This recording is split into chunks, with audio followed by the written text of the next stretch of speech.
नमस्कार everyone, Leon homes private limited property channel को आपको स्वागत। आज आम चलतु गोहिरिया छकरे आउ गोटे semi commercial plot T visit करी आसीबा।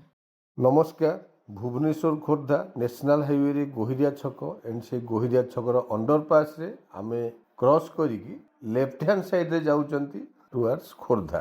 एनीवे अल्प किछि बाट रंग रे गला परे आपण मन देखिबे नेशनल हाईवे रो से राइट हैंड साइड रे गोटे कमर्शियल बिल्डिंग एंड से कमर्शियल बिल्डिंग को लागिकी कलिंग बिल्डर्स रो प्लॉटिंग प्रोजेक्ट। एबे आमे ही कलिंग बिल्डर रा प्लॉटिंग प्रोजेक्ट को एंट्री करूछंती। देखंतु एंट्री करू करू राइट साइड रे जो आपण माननको माटी देखा जाउची सेटा हेउची हमर destinated plot. It's a semi commercial plot. आपण माने एठी इमीडिएट कंस्ट्रक्शन स्टार्ट करि परिबे। एठी हमर लैंड एरिया 2800 स्क्वायर फीट रो घर बारी प्लॉट, 50 फीट रो फ्रंटेज, 20 फीट रोड को प्लॉट हमर टच हेची। प्राइस मध्य बहुत भला 4600 रुपीज। सो आपण माने लेट न करी इमीडिएट तळे थिया नंबर रे कांटेक्ट करियो सहित चैनल को सब्सक्राइब करे नियंतु एमिति रेगुलर वीडियो रे अपडेट पाइबा पई।